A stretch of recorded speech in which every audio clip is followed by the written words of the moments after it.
अब दिन भर की बाकी खबरों का रुख कर लेते हैं, फटाफट अंदाज में देख लेते हैं सुबह से लेकर शाम तक और कौन कौन सी खबरें सुर्खियों में रही।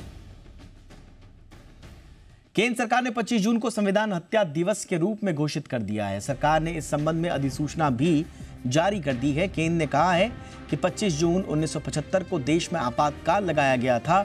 ऐसे में अब भारत सरकार ने हर साल 25 जून को संविधान हत्या दिवस के रूप में मनाने का निर्णय लिया है। केंद्रीय गृह मंत्री अमित शाह ने इस संबंध में ट्वीट करते हुए लिखा कि भारत सरकार ने हर साल 25 जून को संविधान हत्या दिवस के रूप में मनाने का निर्णय लिया है। ये दिन उन सभी लोगों के विराट योगदान का स्मरण कराएगा जिन्होंने 1975 के आपातकाल के अमानवीय दर्द को झेला था। सुप्रीम कोर्ट ने दिल्ली आबकारी नीति मामले में ईडी की ओर से गिरफ्तार दिल्ली के मुख्यमंत्री अरविंद केजरीवाल को अंतरिम जमानत दे दी है, लेकिन इस जमानत के बाद भी वो जेल से बाहर नहीं आ पाएंगे क्योंकि केजरीवाल सीबीआई की हिरासत में हैं। उन्होंने जमानत के लिए दिल्ली हाईकोर्ट का रुख किया है। हाईकोर्ट 17 जुलाई को केजरीवाल की जमानत पर सुनवाई करेगी और जबकि सीबीआई केस में केजरीवाल की न्यायिक हिरासत 25 जुलाई तक बढ़ा दी गई है। जस्टिस संजीव खन्ना और जस्टिस दीपांकर दत्ता की बेंच ने सुनवाई के दौरान कहा कि इस मामले में कुछ सवाल हैं जिसे एक बड़ी बेंच की ओर से देखे जाने की जरूरत है। सुप्रीम कोर्ट ने आज हाथरस भगदड़ मामले की जांच कराने संबंधी याचिका पर सुनवाई से इनकार कर दिया और याचिकाकर्ता को इलाहाबाद हाईकोर्ट का रुख करने के लिए कहा। प्रधान न्यायाधीश डीवाई चंद्रचूड़, न्यायमूर्ति जेबी पारदीवाला और न्यायमूर्ति मनोज मिश्रा की पीठ ने यह कहा कि ऐसी घटनाएं परेशान कर देने वाली है, लेकिन हाईकोर्ट ऐसे मामलों का निपटारा करने में समर्थ है, सक्षम है। पीठ ने आमतौर पर ऐसा कहा कि आमतौर पर ऐसी घटनाओं को बड़ा मुद्दा बनाने के लिए याचिकाएं दायर की जाती हैं, जबकि हाईकोर्ट ऐसे मामलों का निपटारा कर सकता है। 2 जुलाई को भगदड़ में 121 लोगों की मौत हुई थी।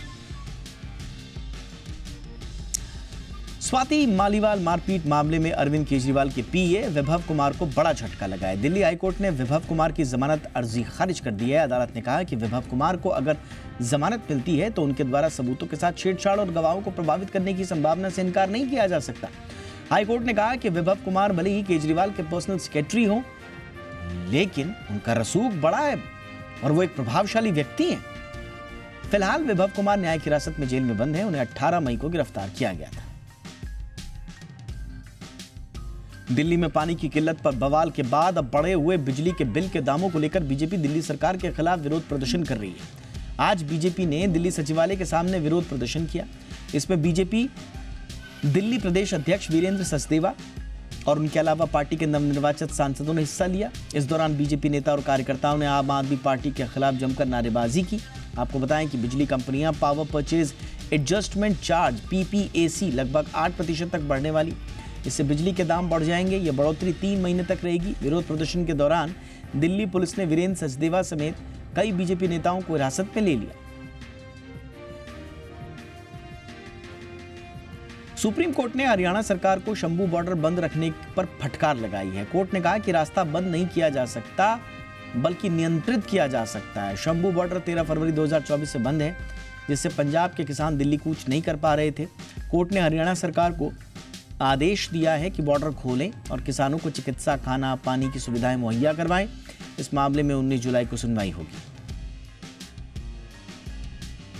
कांग्रेस नेता राहुल गांधी ने पूर्व केंद्रीय मंत्री स्मृति ईरानी को लेकर बड़ा बयान दिया है। उन्होंने कहा कि जीवन में हार जीत होती रहती है। उन्होंने सभी से आग्रह किया कि स्मृति ईरानी को लेकर अपमानजनक भाषा का इस्तेमाल न करें।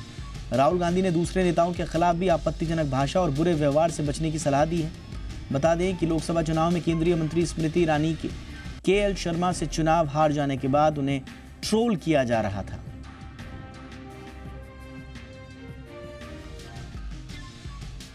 TCS के बाद HCL टेक ने भी शानदार नतीजे पेश किए हैं। अप्रैल-जून तिमाही में कंपनी का कंसोलिडेटेड मुनाफा 4,257 करोड़ रुपए रहा, जबकि जी बिजनेस ने 3,800 करोड़ रुपए के मुनाफे का अनुमान दिया था। पहली तिमाही में HCL टेक की कंसोलिडेटेड आय 28,057 करोड़ रुपए रही, जबकि जी बिजनेस ने 27,930 करोड़ रुपए की आय का अनुमान दिया था। कंपनी का EBIT जी बिजनेस के अनुमान के मुताबिक 4,795 करोड़ रुपए रहा। मार्जिन अनुमान से ज्यादा 17.1% रहा। कंपनी ने 12 रुपए प्रति शेयर अंतरिम डिविडेंड का ऐलान भी किया है। कंपनी ने अंतरिम डिविडेंड का रिकॉर्ड डेट 23 जुलाई तय की है और डिविडेंड को शेयर होल्डर्स के खाते में 1 अगस्त तक ट्रांसफर किया जाएगा। डीआरडीओ और भारत डायनेमिक्स मिलकर अस्त्र MK2 मिसाइल बनाएंगी। जी बिजनेस की एक्सक्लूसिव जानकारी के मुताबिक अस्त्र MK2 मिसाइल की फाइनल टेस्टिंग जल्द पूरी होगी। सूत्रों के मुताबिक वायुसेना के MiG-29, तेजस Mk1A, तेजस Mk2 और AMC इसमें मिसाइल का इस्तेमाल होगा। सूत्रों का कहना है कि यह कुल 3000 करोड़ रुपए की डील हो सकती है। 2024 के अंत तक प्रोडक्शन शुरू होने की संभावना भी है। जी बिजनेस ने पिछले साल अक्टूबर में ही यह खबर बताई थी। डीआरडीओ और BDL ने जी बिजनेस के ईमेल का हालांकि जवाब नहीं दिया है। वित्त मंत्री निर्मला सीतारमण 23 तारीख को बजट पेश करेंगी। जी बिजनेस की एक्सक्लूसिव जानकारी के मुताबिक वित्त मंत्री बजट में डिजिटल यूनिवर्सिटी बनाने का ऐलान कर सकती हैं। सूत्रों के मुताबिक डिजिटल यूनिवर्सिटी में आर्टिफिशियल इंटेलिजेंस और डिजिटल प्रोग्राम के कोर्सेज चलेंगे। साथ ही चिप मैन्युफैक्चरिंग और सेमीकंडक्टर के लिए विशेष प्रोग्राम होंगे। सूत्रों का कहना है कि डिजिटल यूनिवर्सिटी में कॉर्पोरेट की जरूरत के मुताबिक प्रोग्राम लाए जाएंगे और ये यूनिवर्सिटी कॉर्पोरेट की नई जरूरत के हिसाब से स्किल्ड वर्क फोर्स तैयार करेगी। इस यूनिवर्सिटी में ऑनलाइन और ऑफलाइन दोनों तरह के कोर्सेज चलाए जाएंगे।